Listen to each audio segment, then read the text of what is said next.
Welcome to CoEfficient Conversations. Every month we sit down with a leader from our network and we discuss the insights that we're surfacing from the companies that we're working with. And we talk about their insights and what they're seeing in the work that they're doing with the companies that they're working with. This month we had the great privilege to sit down with one of my favourites, Megan Robinson. She's been a partner with us since day one. She's a phenomenal leader and her insights are just amazing. This is an hour-long session. Everybody got involved. There's some really amazing conversations. I hope you enjoy it as much as I enjoyed being there. One of the strongest findings in the report was that staff retention isn't primarily about things like, we often think it's to do with things like pay, et cetera, et cetera.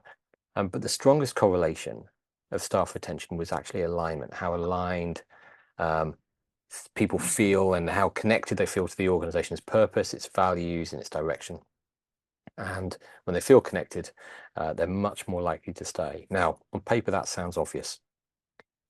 But if alignment is so important, why do so many organizations struggle to create it? So, first question for Megan here. When you look at organizations through a leadership lens, what do you think is really going on here? Over to you, Megan. Thank you. I feel like you asked that question and everyone on the call wanted to start answering exactly what they're noticing and seeing. Well, they don't get a chance. It's you. This is your show. They can maybe ask a question later if they're well behaved.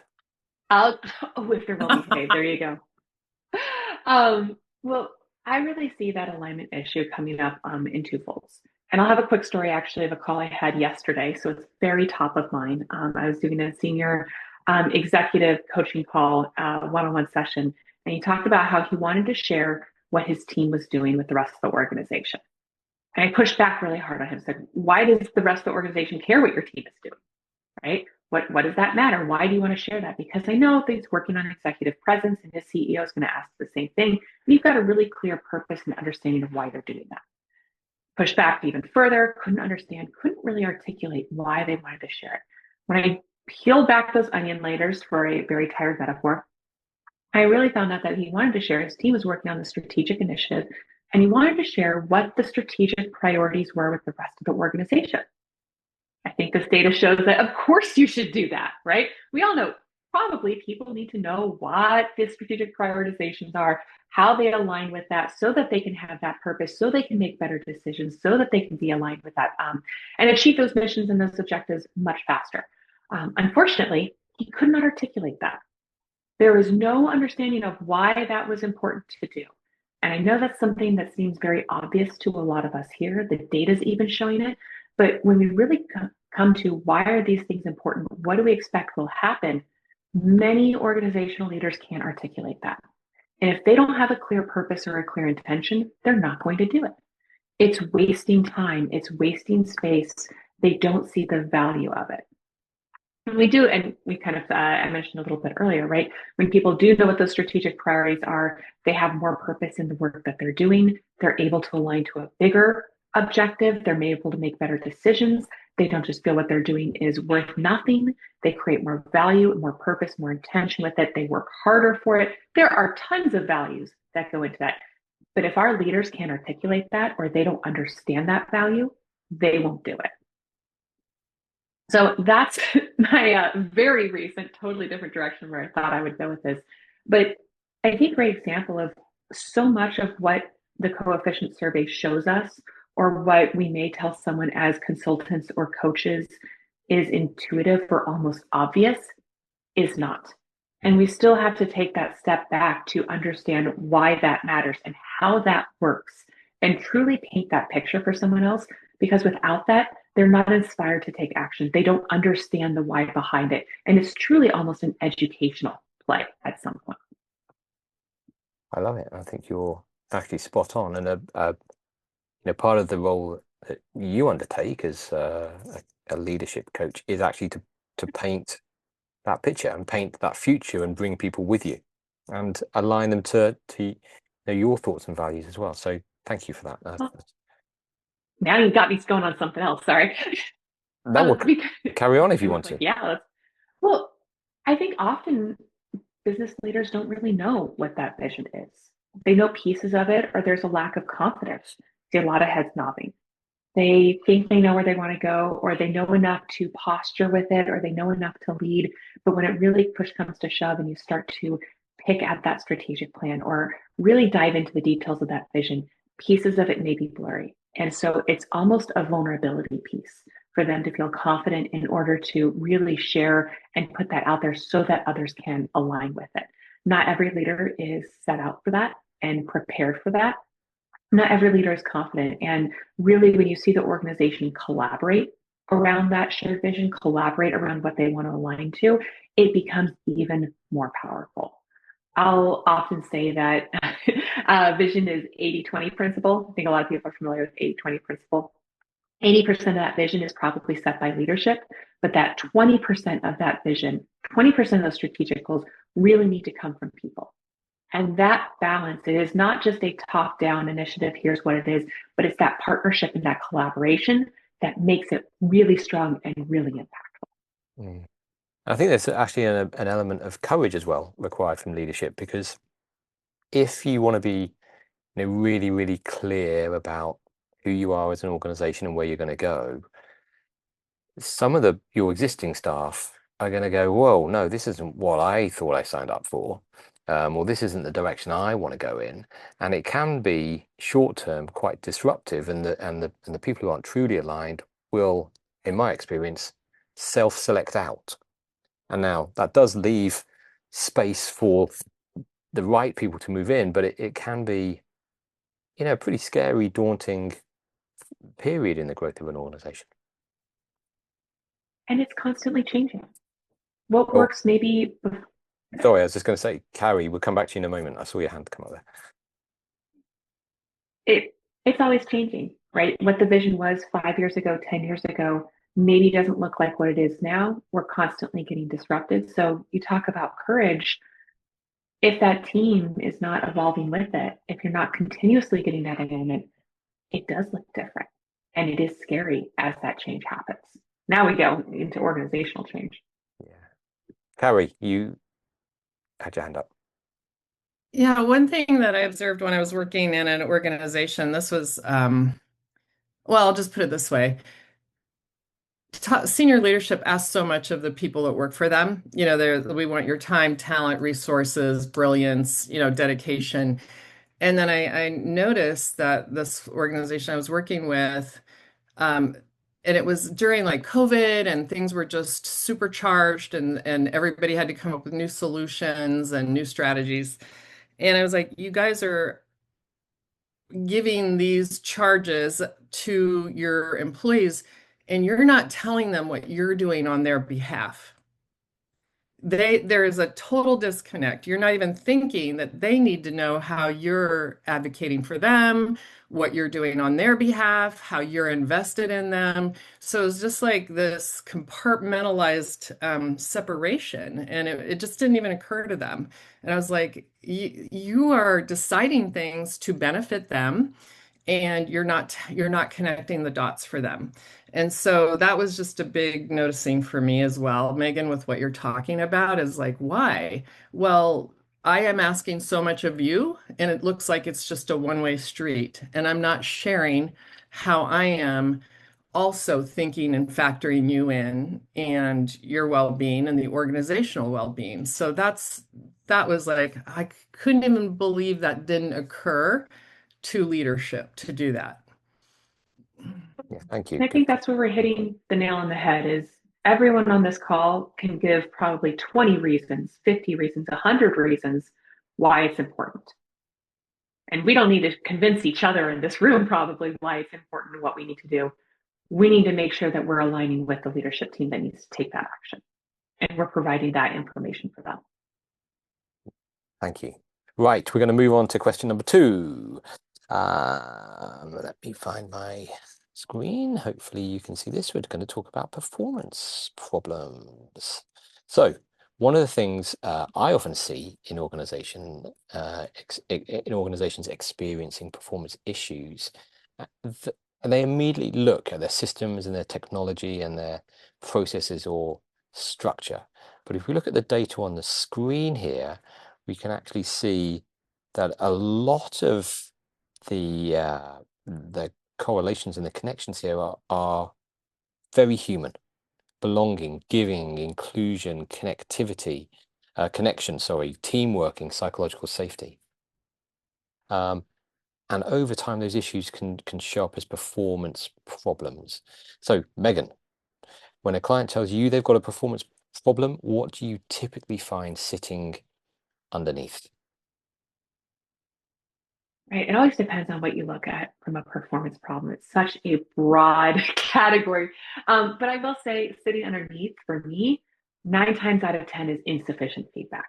I know feedback's listed here on the third one on the mental health condition. I'm probably just looking at general performance feedback, how very little people are given, how unclear it typically is. And I will say the performance feedback is very easy when you talk about how many widgets or hitting a number, or right when it's black and white and it can show up on a KPI. That is much easier performance feedback than how you collaborate with your other partners or team members. And you talk about how are you developing your direct reports. And that doesn't show up on a KPI dashboard, but those are the performance issues. And I will say the people issues or the professional skills that often are driving the bigger performance issues very, very regularly. And because we start to really struggle is we don't know how to articulate those performance issues from a people standpoint, from a professionalism. We only know how to address them as a technical. So underlying those technical or those hard data driving numbers is always the actions and behaviors that tend to revolve around people. And we haven't clearly identified what they're supposed to look like or sound like. Then we struggle to give feedback around them. So we really create a challenge on both sides of that equation, not pointing a finger at one or another, but oftentimes when we're not getting the feedback, when we're not building up those skills intentionally, that's when we're seeing the performance drive later. That was a long answer, John. It was good. It was it was good. There's before we move on, any comments from anybody? I like to keep the questions till the end, but here's Kira. So brilliant. Jump in. Okay. Well, so related to performance, one of the things that I think is easily captured, but typically not, is simply the time spent in discussing performance, which oftentimes organizations just are not calculating. They're not being intentional about setting out enough time that we are just going to be talking about performance. It might be like a once a year annual review, and that they'll check off the box and do. But if you really want to, let's say, attest to the fact that, like, no, developing the team is important, then that is not demonstrated unless you have data on the time spent doing that. And one of the key metrics that you can identify is where were your meetings dedicated to performance evaluation, and that with that idea of that's how you're going to help the person grow. You can't help them grow unless you're reviewing where they are to then get to a conversation of where they can and should be or might go. So I was just curious what your thoughts then about that are, because I have way too many organizations where you go and they're like, oh yeah, we do our annual review. That is like absolutely not supporting the idea that you are really growing your team. Yeah, well, so I've got just a quick point on that. I think the annual review is very often tied to a salary review as well, and it becomes a case of it's almost set up to be a battle between the employee and the employer about, well, how much more money can I increase my salary by? And I think they are highly charged often, and they're not really focused about how the company, how can we make this employee, how can we make your life even better? How can we give you more skills? How can we support you more? It becomes very much a I want more money conversation, which I think is a shame. Megan, did you want to say anything on that point? On Kira's point? I think, yes, the annual review is one piece of it, but it depends on what you're really trying to accomplish. And it sounds like you're really looking for more of that coaching culture or development culture. And I don't think anyone here is going to say that an annual performance review is going to support long-term sustained growth. I don't think anyone here is saying that a performance review, an annual performance review, is really giving someone the feedback that they need or want. And so when we look at how our performance is doing, we're evaluating our performance constantly and we're giving feedback very rarely. Katja.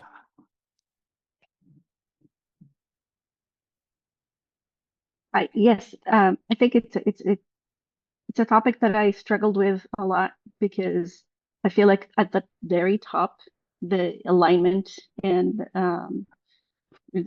is not something that is that much important. You know, what's important at the top is bottom line and that double-digit growth. And so we're just not adding that KPI of alignment leading to that double-digit growth into that executive conversation. And so obviously it will impact in a different way the rest of the company. And it's not incorporated into the actual steps to follow to achieve that bottom line. So it really becomes a left out topic. I think we don't train enough our people and our leaders to do the performance reviews and look into retention. That's one of the things that we then see,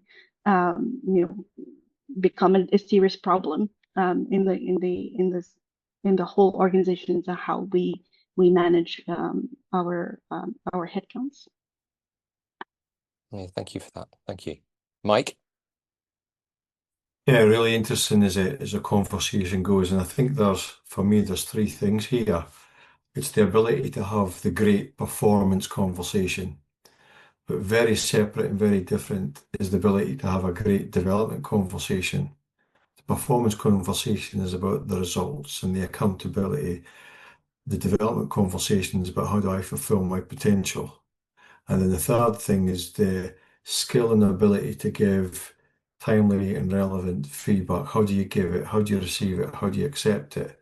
And when organizations can crack the difference between all three and manage them effectively, that's where you get success. But too often the lines are blurred, and the person who's getting having the conversation, what's the manager talking about? This is my development review, and you're talking about performance. It really gets quite interesting and challenging in that sense. I mean, this is such a rich feedback around feedback, rich conversation around feedback. And there's many, many thoughts and feelings on how that's working, or I'll say not working for most organizations. What I think is interesting, and John, do you mind flashing up that slide again? Of course. When we're talking about performance, feedback, yes, is critical. If we don't know, we can't fix it. If we're not talking about it, we can't fix it. But I think one of the beautiful things that the CoEfficient tool really does, and this meta-analysis points out, is some of these performance problems have nothing to do with performance or tools or skills, and it's more around the organizational structure. And oftentimes, when we're just thinking about feedback, we're looking at what an individual can do or improve, or the tools for them. And I think that there's oftentimes something very systemic that we're missing without looking at this type of bigger picture perspective. Things like, are we building a culture of connection where people feel comfortable reaching out for feedback or advice or for collaboration? Do people feel that they're belonging and able to do their best work there? Do we work well as a team, right? We can't have effective performance if our teams are not working well together. We are all on a giant group project. And if our teamwork is broken, it will show up in our results. Thanks for sharing that, John. I just want to make sure we didn't gloss over the incredible results that these surveys do give us, because it is much deeper and it's a much broader organizational conversation. At least that's how I like to use the CoEfficient tool. Not just here's one or two people, or hey, this is what a skill that you need to fix, but this is structurally where you have some gaps and you are working against yourself and against the organization's best interest. Yeah, thank you. Thanks, Megan. Kira. I have more of a meta question, actually, related to Katja's point about the bottom line. And forgive me if it's beyond the scope of today's conversation about the coefficient tool. If so, I apologize. We could talk about it another time. But I am curious about what the perception is of the connection between the tool and the bottom line. Like, is it clear how the numbers, why retention matters?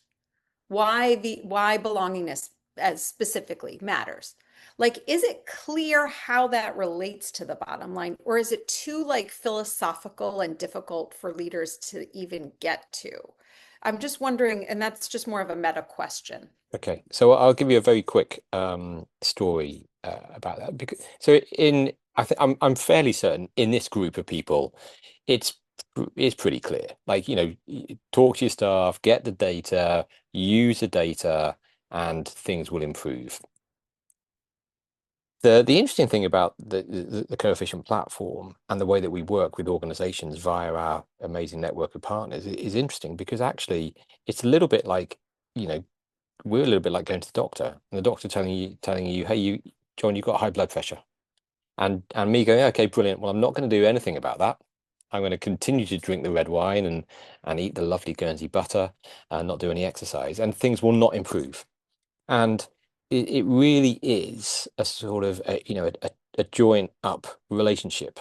We can provide amazing data, but if you're not going to do anything with that data, then nothing is going to improve. But a great story we had, we worked with an 80-person firm. It was actually here in Guernsey, and very quickly, like within months of doing the first survey, I bumped into the head of HR in our local town. And Guernsey is a small place. We're bumping into people we know all the time. Okay, so that is just, it happens. And she had a big smile on her face, and she said, "You've saved me £50,000." And I was like, wow, this is incredible. Why didn't I charge you £49,000? But she said what they had is they had two staff on notice to leave, and they didn't really know why they were leaving, but they were a bit disgruntled. They ran the survey, and there's a category in there about learning and development, and that score was tanked. It was through the floor. It was awful. And when that survey came out, these two people actually said that this is the reason we're leaving, because there's no learning and development. It's not set up correctly. I don't know what I'm going to do. So the company said, okay, well, we obviously need to change that. And actually, you two who are leaving, why don't you stay and help us develop it and improve it? And they were like, 100%. Like, we're happy with everything else. It was just that one factor. And the head of HR knew that replacing a member of staff is about £25,000, just money just to go through the process. So I suppose that's one connection which is quite visible. Dave Fearon, the great Dave Fearon, what have you got to say?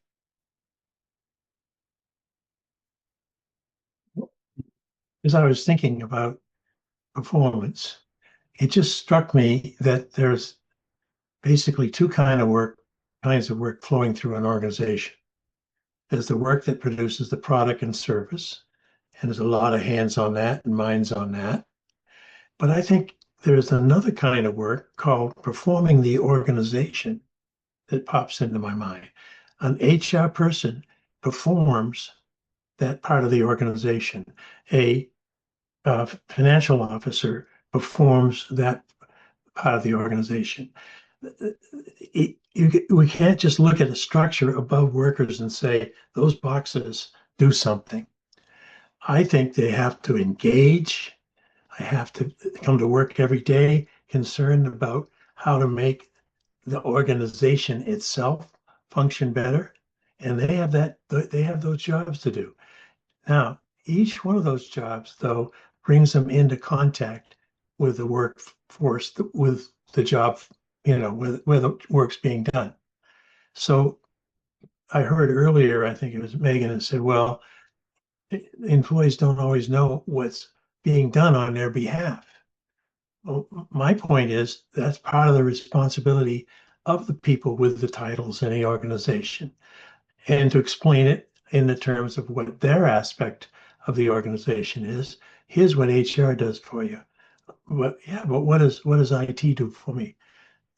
IT, come on in and let's do a quick seminar, desk side seminar on what IT is doing, and then take back some feedback from those workers saying, oh, that's what you're doing. We never heard of it before. We might have used that.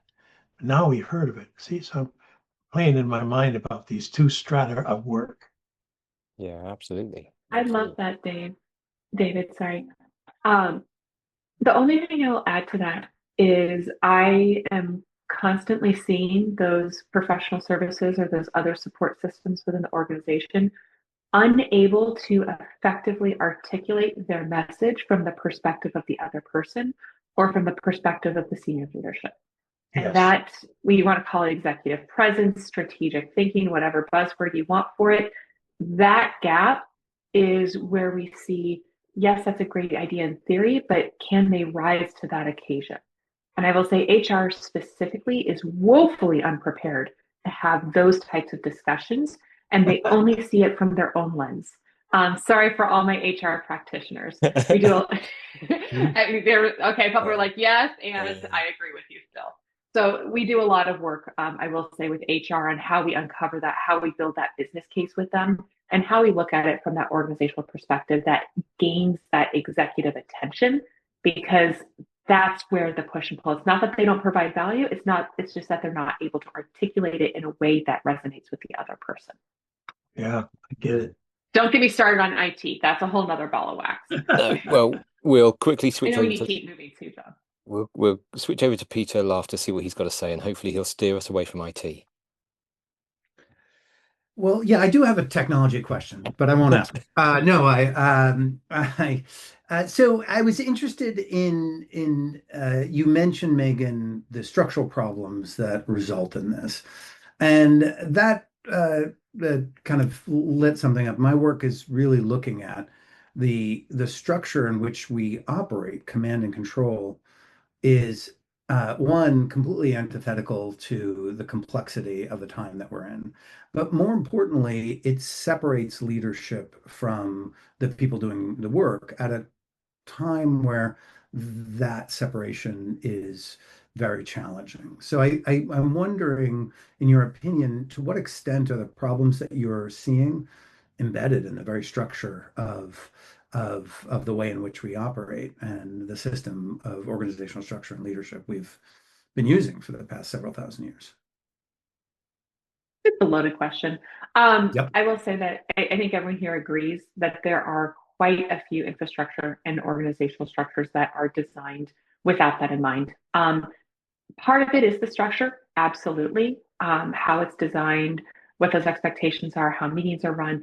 And part of it is the people.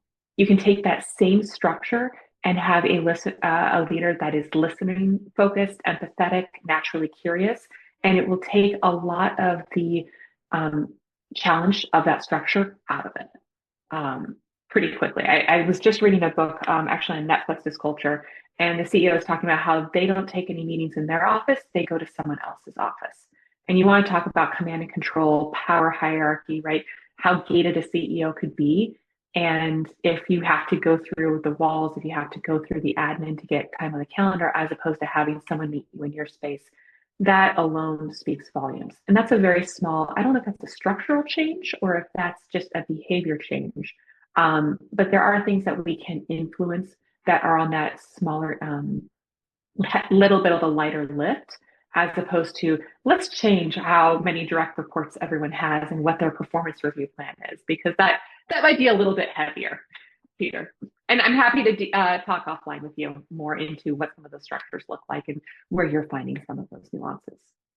Okay, thank you. Thank you. Priscilla, we're going to have one more. Priscilla, great to have you here, Priscilla, and then we're going to move on to our third and final question. Thank you, John, and thank you, Megan. Really enjoying what you're talking about alignment. That's one of the pillars of being able to be effective in an organization. You have to have it.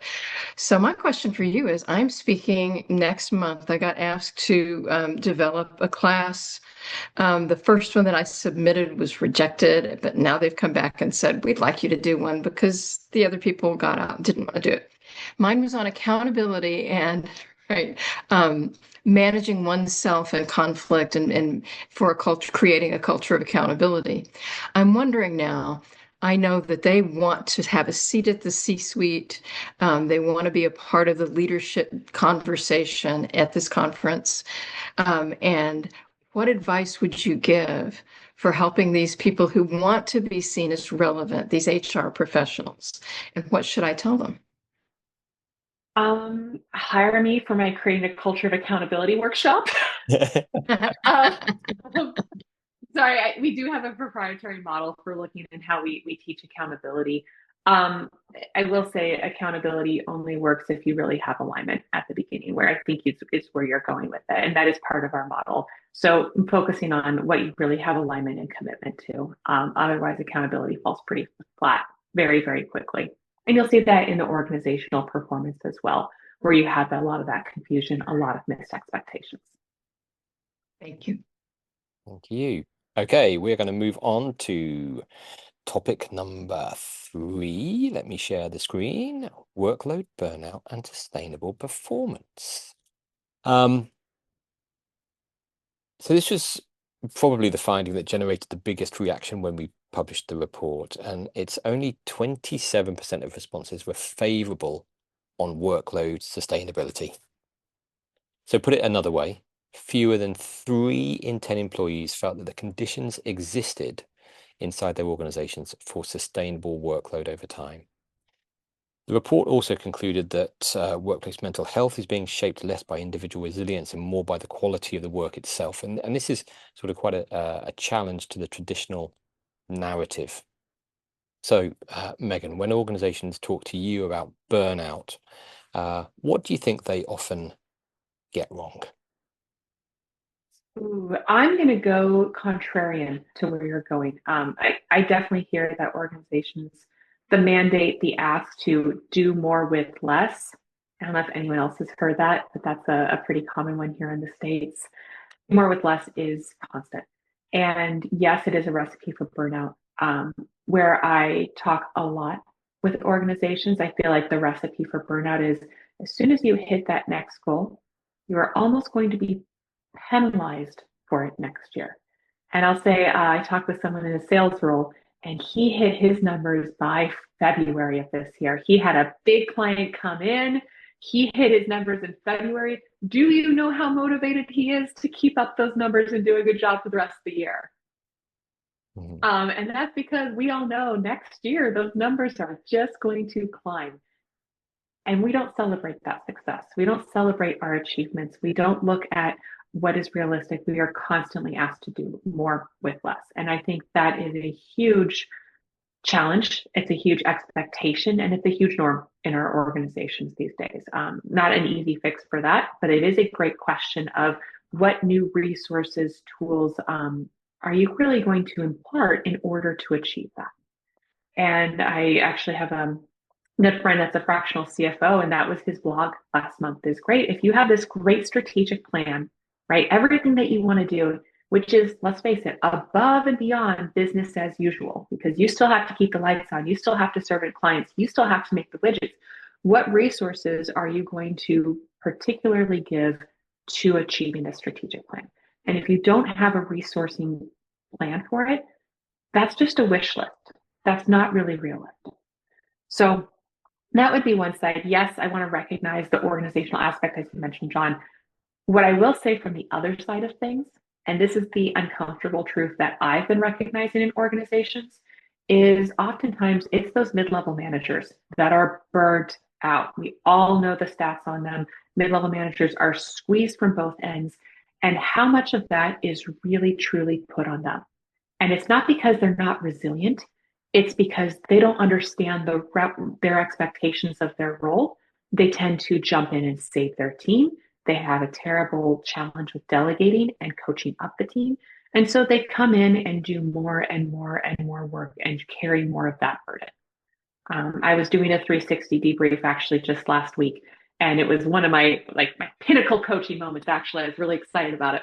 But we went in and we started talking about what his next promotion would look like, and he actually didn't know if he wanted to get that next promotion and that next title, and he felt overwhelmed by what that would look like. And lo and behold, we're diving through the 360. We're understanding there's a delegation. There's understanding there's a coaching issue, and he understood it was a control. We really got all the way to you have a control problem. You feel that you need to put your fingers on everything. You need to see it all. And we see this with CEOs all the time, right? How much they want to, you said command and control earlier, how much they want to control that, and they don't let go. And that is a recipe for burnout. So it's a balance. How much are we doing that on ourselves? Not from we can't be resilient, but we don't really understand where to put up those boundaries and how we're evolving in our role, as well as organizational pressures. I'm not going to pretend that those aren't there. And those are definitely hitting it from both sides of the equation. So this number doesn't surprise me at all. I don't know anyone that it should surprise. I think it's just more of a cheering, yes, yes, John, this is what we see. Love it. Thank you so much. And yeah, Lisa, I think you're right. Capacity constraints are very real, aren't they? Right, we have 9 minutes left. We've had a fantastic discussion. We do have an absolute hard stop at the top of the hour. So unless we have any further questions or comments or anything we want to say, you lot might be lucky enough to get a few minutes back of your day. Excellent, excellent. You all want an extra 9 minutes to do stuff. Well, I think this has been an amazing discussion. I'm just sat here thinking, my God, I want to be in business with all these people. Can't we just stop what we're doing and create one mega great business? Wouldn't that be good fun? Yeah. CoEfficient. I think that's what connects us all, Donna. CoEfficient Did that. Here we are, ready to work.